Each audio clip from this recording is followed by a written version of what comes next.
మీ MLA పనితీరు ఎలా ఉంది అంటే, బాగుంది అనే వాళ్ళ సంఖ్య, బాగోలేదు అనే వాళ్ళ సంఖ్య 27% ఉంటే, మెరుగుపరుచుకోవాలనే వాళ్ళ సంఖ్య చాలా ఎక్కువగా ఉంది. అంటే ఈయన ఇంకా మెరుగవ్వాలి, ఎమ్మెల్యేగా ఆయన పనితీరు మెరుగుపరుచుకోవాల్సిన అవసరం ఎంతైనా ఉంది.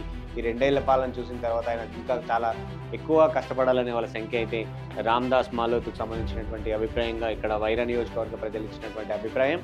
నియోజకవర్గాలకు సంబంధించినటువంటి శాంపిల్స్ విశ్లేషించినటువంటి ఆధారంగా వచ్చినటువంటి రిజల్ట్స్ చూస్తున్నాం కదా.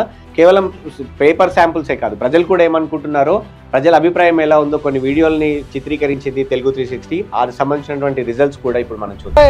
ఏమనుకుంటారు? ఇప్పుడు స్థానిక ఎలక్షన్ కూడా రాబోతా ఉంది. కాంగ్రెస్ పార్టీ 22 నెలల నుండి ఏ విధంగా ఉంది? అదే ఉంది.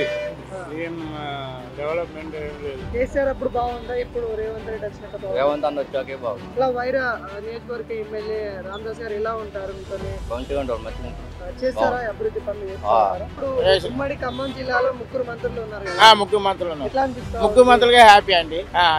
దేని దానికి సంబంధించి మంచిగా హ్యాపీగా చేస్తున్నారు. ఎట్లా అంటే ఇప్పుడు స్థానిక ఎలక్షన్స్ కూడా రాబోతా ఉన్నాయి, ఎటువంటి పట్టు ఉందని అంటారు? మళ్ళీ కాంగ్రెస్ పట్టుందని అంటున్నారు. పనులు కూడా మంచిగానే జరుగుతున్నాయి, బ్రహ్మాండంగా ఉన్నాయి. ఎలాంటి గవర్నమెంట్ ఎప్పుడు రాలే, అసలు ఏ ముఖ్యమంత్రి చేయాల. కేసీఆర్ 10 ఏళ్ళు ఉన్నారు కదా, కేసీఆర్ ఉండే సుఖం కొల్లలో కూరలు అనడం, అవి మొత్తం మాయం చేశారు ఆడి. కేసీఆర్ ఉన్న 9 సంవత్సరాల పరిపాలనలో ముండమోసింది వ్యవహారం అంతా. చదువుకున్న వాళ్ళు ఆగమైపోయారు. వాడి ఇంటికి 2 ఉద్యోగాలను 3 ఉద్యోగాలను తాగుబోతే వారు చేసి ఉద్యోగాలు ఇలే పాడలేదు. మళ్ళీ ఉన్న ఉద్యోగస్తులకి 3 సంవత్సరాలు పెంచిండు. వీళ్ళందరినీ బడ్లని యథవం చేసిండు. ఇప్పుడు మేమున్నాం, మాకు అండర్ డెవలపింగ్ కనిపించదు. మా పిల్లల తరంకి వచ్చాయినా కానీ కనీసం డెవలప్ అయితే మంచిగా ఉంటదని చెప్పేసి కాంగ్రెస్ ప్రభుత్వం వచ్చాక వాస్తవంగా రామదాస్ నాయక్ గారు నెంబర్ 1 పరిపాలన చేస్తుండు. రేవంత్ రెడ్డి గారు కూడా నెంబర్ 1 పరిపాలన చేస్తుండు. కేసీఆర్ ప్రభుత్వంలో అవినీతి జరిగింది బాగా. రాబోయే కాలం కూడా మళ్ళీ 15 సంవత్సరాలు కూడా మళ్ళీ కాంగ్రెస్ ప్రభుత్వం గెలుచుకోవడానికి సిద్ధంగా ఉంది. దాంట్లో ప్రతి వాళ్ళు కూడా దానికి సాయశక్తిలో కృషి చేస్తారు.